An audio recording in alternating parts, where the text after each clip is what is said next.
আমার চোখের জলের মাঝে তোমার স্বপ্ন কমল আছে, তুমি জানো কি তা, তুমি জানো কি তা। দেখব কি করে তারে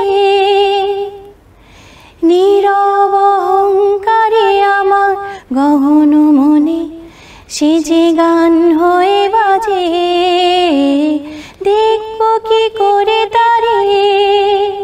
পর্দার মহানায়ক এবং আপনার জীবনের মহানায়ক কতটা গুরুত্বপূর্ণ আপনার জীবনে? পর্দার মহানায়ক আমার বাবা, এবং একটা মেয়ের কিন্তু জীবনের প্রথম মহানায়ক তার বাবাই হন, তারপরে হয়তো হাজব্যান্ড। প্রথম যেটা হয়েছে যে বাবার প্রেজেন্সটা আমার জন্য খুবই ইম্পর্টেন্ট ছিল, এখনো আছে।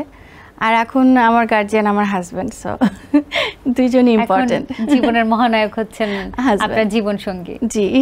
যখন মিডিয়ায় পথ চলা শুরু করেছিলেন তখন একটি মাত্র টেলিভিশন চ্যানেল ছিল, এখন অসংখ্য টেলিভিশন চ্যানেল এবং অসংখ্য কন্টেন্ট, নাটক, সিনেমা, কিন্তু তারপরেও কেন একটু দূরে সরে গেলেন? আসলে তখন ছোটবেলায় যেটা বলছিলাম যে কোনো প্ল্যানিং ছাড়াই কিন্তু মিডিয়াতে আসা, এবং নাচ, গান, অভিনয়, মডেলিং। আমি তখন যেটা হতো লাক্স ছাড়া কোথাও অ্যাড হতো না, মানে ইন্ডিয়াতে অ্যাড হতো না লাক্স ছাড়া। তখন লাক্সে যখন মো আপু, তারপরে আমাদের শমিকা স্যার আপু, তারপর বিপাশা আপু যখন যাচ্ছেন, তখন আমিও গিয়েছিলাম ফেয়ার অ্যান্ড লাভলি করতে। তো আপনি বুঝতে পারছেন যে আমি কোন পর্যায়ে আমার প্রতি মানুষের ভালো লাগা, ক্রেজটা ছিল, স্টারডামটা পেয়ে গেছি। আর ম্যাট্রিকের সময় যেটা হচ্ছে পড়াশোনা এত বেশি ফোকাস হয়ে গেছিলাম, তখন অন্যরকম একটা, যেহেতু আমি কমার্সের স্টুডেন্ট, আমার ভাইয়া MBA, ভাবি MBA, দুলাভাই MBA, তো বাসায় এতজন কর্পোরেট লাইনে ছিল, আমার একটা তখন একটা ড্রিম হয়ে যায় যে আমি ওদিকে যাই। এদিকে পাশাপাশি তো গান, অভিনয়, নাচ সব করছি। আমার শিবলি মোহাম্মদ আমার নাচের গুরু, সাদি মোহাম্মদ আমার গানের গুরু, লাইলা হাসান আছেন, ওদিকে নিপা আন্টি, দীপা আন্টি, ওনাদের কাছে নাচ শিখছি। তো সঞ্জীব দে আমার ক্লাসিক্যাল টিচার, গান করছি। তো আমার কখনো মনে হয়নি যে এই জায়গাটা আমার হাতছাড়া হয়ে যাবে। এই জায়গাটা তো আছে, এটা তো আমার মানে I belong to this place, নাচ, গান, অভিনয়। তো তখন মনে হচ্ছে যে এদিকে একটু ফোকাস করি। তো আস্তে আস্তে ওদিকে আমার পথ চলাটা একদম মানে দীর্ঘতর হয়েছে। আবার তখন অনেকদিন পরে ব্যাক করলাম, সংসার, কর্পোরেট লাইফের পাশাপাশি অভিনয় একটু করলাম, তখন কিন্তু আমি ওরকমই সাড়া পেয়েছি। ওই ভালো লাগাটা আমি খুবই কৃতজ্ঞ দর্শকদের কাছে যে ওনারা আমাকে এত ভালোবাসেন।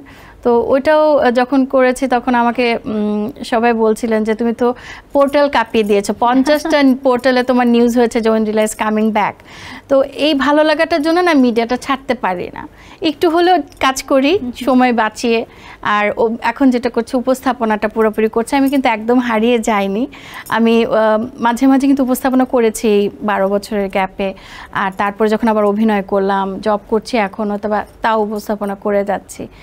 আর OTT, নাটক, শর্ট ফিল্মের প্রস্তাব এখনও আসে। তো আমি কয়দিন আগেও আমার 15-20টা নিউজ হয়ে গেছে জাস্ট একটা ইন্টারভিউ দিতে গিয়ে, যে আমি বলেছিলাম, আমাকে জিজ্ঞেস করছে আপনি কি করবেন না? আমি বলছি হ্যাঁ, এরকম যদি স্বপ্নের কোনো চরিত্র থাকে যেটা মনে হয় না এটা আমি হাতছাড়া করবো না, অন্য কাউকে করতে দিব না, আমিই করবো, আমার এটা খুব শখ করা, তাহলে অবশ্যই করব। আচ্ছা, তো সেরকম কাজের অপেক্ষায় নিশ্চয়ই দর্শকরা পথ চেয়ে আছে যে ওয়েন্ড্রিলা আপু কখন আবার পর্দায় মানে উপস্থিতি জানান দিবেন। আসলে প্রত্যেক দিন ফেসবুকে, মেসেঞ্জারে এত মেসেজ আসে, ইনস্টাতে আসে, তারপরে যেভাবেই পারে আমার নাম্বার পেয়ে মানুষ যে মেসেজ করে যায় আপনাদেরকে অভিনয় দেখতে চায়, আপনি কেন করছেন না, আমরা অপেক্ষায় আছি। এটা কিন্তু ইন্সপায়ারিং অনেক। আসলে এটাতেই মনে হয় কি যে আচ্ছা না, একটু হলেও করা উচিত। যদি এরকম কোনো ক্যারেক্টার হয়, আচ্ছা করব দর্শকদের জন্য, তাদের ভালো লাগার জন্যই করব। নিশ্চয়ই। এবং এই যে মিষ্টি কণ্ঠের এত সুন্দর গল্প শুনছি, একটু ইচ্ছে করছে গানও শুনতে, তো একটু 2 লাইন শুনে ফেলি।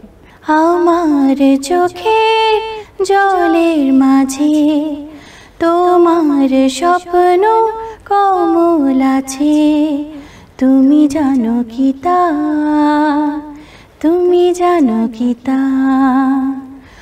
আমার চোখের জলের মাঝে তোমার স্বপ্ন কমল আছে, তুমি জানো কি তা, তুমি জানো কি তা। দেখব কি করে তারে নীরব অহংকারে গহন মনে সে যে গান হয়ে বাজে, দেখব কি করে তারে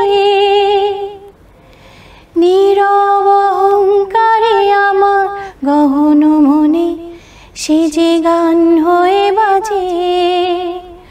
তুমি জানো কি তা, তুমি জানো কি তা, আমার চোখে জলের মাঝে তোমার স্বপ্ন কমল আছে।